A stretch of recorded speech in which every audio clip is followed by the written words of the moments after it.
Então voltamos aqui no VS Code para a gente estar vendo como é que a gente executa o programa fazendo chamada de sistema de memória compartilhada. Então a gente precisa estar incluindo esses dois cabeçalhos, o sysipc.h e o sysSHM.h, para estar tendo acesso a todas as chamadas de sistemas que lidam com memória compartilhada.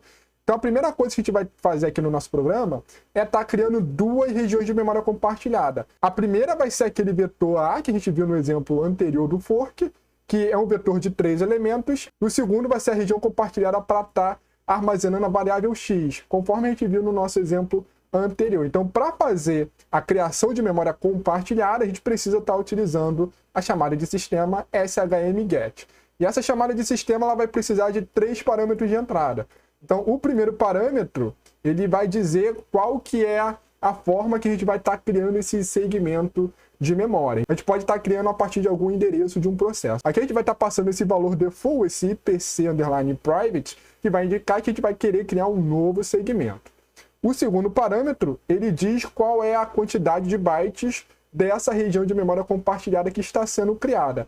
Aqui, como a gente está querendo armazenar um vetor A com 3 elementos, a gente está dizendo que ele vai ser um vetor com 3 elementos do tipo inteiro. Então aqui, ó, esse sizeOfInt, ele vai pegar quantos bytes consome o tipo inteiro. Então o inteiro ele consome 4 bytes, e a gente quer 3 elementos de 4 bytes, ou seja, ele vai estar alocando aqui uma região de memória com 12 bytes associado ao vetor A. E a segunda função do shmget, a gente vai estar alocando somente um elemento inteiro para a variável x, para a região de compartilhada da variável x. O terceiro argumento de entrada da chamada de sistema vai ser algumas flags para a gente estar dando permissões para essa região de memória compartilhada que vai ser criada. Então aqui a gente vai ter 3 flags que vão ser ativadas.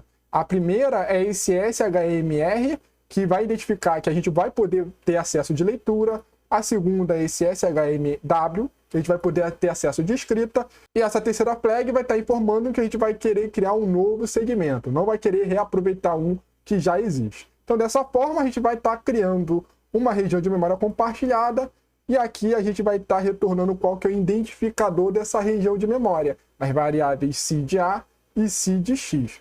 E aí, depois disso, agora a gente precisa estar anexando essa região de memória aos processos que precisam se comunicar através dela. Então, como é que a gente vai fazer isso? A gente vai estar criando um identificador. A gente precisa fazer uma cópia desses identificadores. Então, aqui a gente vai ter a variável x, que vai ter uma cópia do identificador da região de memória com x, e aqui a gente vai ter a variável a, que vai ter uma cópia da região de memória alocada para a.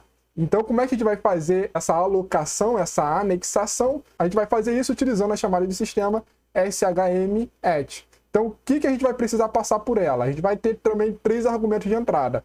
O primeiro argumento vai ser o identificador da memória compartilhada que a gente vai querer anexar no processo. Então, a gente vai passar aqui no identificador x, vamos passar o identificador da região x, na variável a, o identificador da região a. O segundo argumento de entrada do shmget, ele vai identificar qual que é o endereço que a gente quer estar começando essa anexação. Então aqui a gente está colocando esse null, que a gente não está se preocupando com isso. E o último parâmetro, ele informa o tipo de acesso que a gente vai dar a essa região de memória. Então colocando o valor default 0, significa que essa anexação ele vai dar todo tipo de permissão possível. A gente vai poder ler e escrever nessa região de memória que está sendo anexada. Então, feito isso, a gente anexou a região de memória de x e de a para o processo pi. Até o momento, a gente só tem um único processo rodando esse programa. E aí, o processo pi ele vai atribuir o valor 0 à região de memória x. Então, essa atribuição de valor à região de memória ocorre normalmente como se fosse uma variável comum declarada no programa.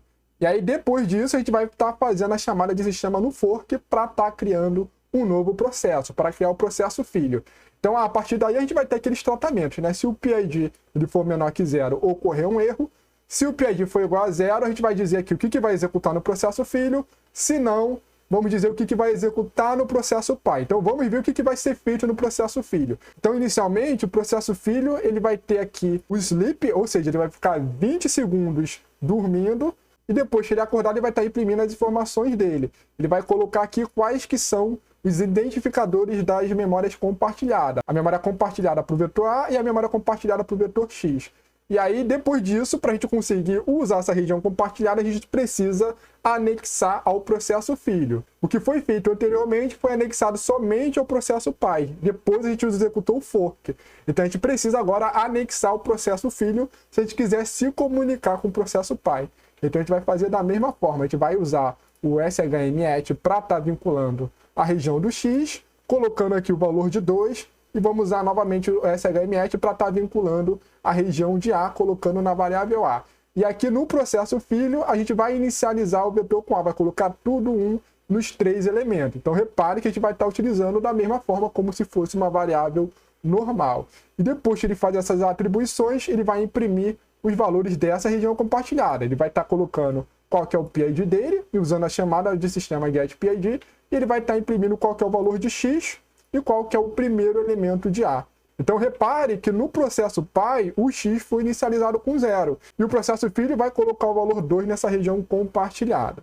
Então vai ter essa diferença. O pai ele vai estar imprimindo 0, enquanto o filho vai colocar o 2. Então o que vai acontecer no processo pai agora? Então o processo pai ele vai começar imprimindo quais são os identificadores das regiões de A e de X. Depois ele vai dar um flush para estar liberando a saída padrão do Linux, e aí depois ele vai ficar esperando a região X ser atualizada. Então o X ele foi inicializado aqui no processo pai com o valor de 0. Então, enquanto não for atribuído o valor de 2, ele vai ficar esperando, ele vai ficar num laço infinito esperando essa região de X ser atualizada. Então, depois que o processo filho colocar o valor de 2, depois que ele dormir 20 segundos e atualizar com o valor de 2, então o pai ele vai estar imprimindo qual que é o valor atualizado. Ele vai ter esse comando, que ele vai estar imprimindo qual que é o PID do pai, qual que é o PID do filho, e ele vai informar o valor novo de x e qual que é o primeiro elemento de A. E aí depois disso, ele garantidamente vai saber que o processo filho acabou, e aí ele vai precisar então desanexar as regiões de memória. Ele vai usar a chamada de sistema shmdt para desanexar as regiões de memória. Ele vai desanexar o x e o A, e depois que desanexa, ele vai estar fazendo uso da chamada de sistema shmctl para estar destruindo a região de memória compartilhada. É aqui que ele vai precisar passar, ele vai passar qual que é o identificador da região de memória. O segundo argumento vai ser qual que é o comando a ser dado nessa chamada de sistema. Então esse ipcrmid, ele vai estar falando para destruir o segmento de memória. E aqui algumas flags para estar fazendo o controle dessa chamada de sistema. A gente vai estar usando as condições padrões, as flags default, então passa aqui no terceiro parâmetro. Então dessa forma a gente consegue estar se comunicando dos processos. Então vamos estar rodando esse programinha para ver o que vai acontecer. Eu vou usar aqui GCC, vamos chamar aqui o Shared Memory Prime C e vamos estar salvando nesse arquivo SHM. Então, ocorreu nenhum problema, a gente não precisa estar passando nenhuma biblioteca externa. Então agora a gente vai colocar para rodar o nosso arquivo SHM. Então o pai ele já imprimiu quais que são os identificadores das regiões de memória compartilhada, e agora o filho está dormindo durante 20 segundos, e depois disso ele vai atualizar o valor da região de X. Vai colocar o valor de 2. Então vamos esperar o filho acordar para ver o que vai acontecer. Então o filho acordou e imprimiu quais são os identificadores das regiões compartilhadas de X e de A, e aí ele atualizou o valor para 2 e imprimiu quais são os valores atualizados. Então X agora é igual a 2, o primeiro elemento de A é igual a 1, depois ele finalizou, aí o pai saiu daquele loop e imprimiu as informações dele e do filho. Então o PID do pai é esse 14.545, o PID do filho e os valores que o filho atualizou. Então o pai leu o valor 2 de X e o valor 1 do vetor 0. Então repare que o pai ele não inicializou o vetor 0, então ele pegou o valor que foi atribuído pelo processo filho. Então essa é uma maneira de a gente fazer a comunicação entre processos, através de chamada de sistemas de memória compartilhada.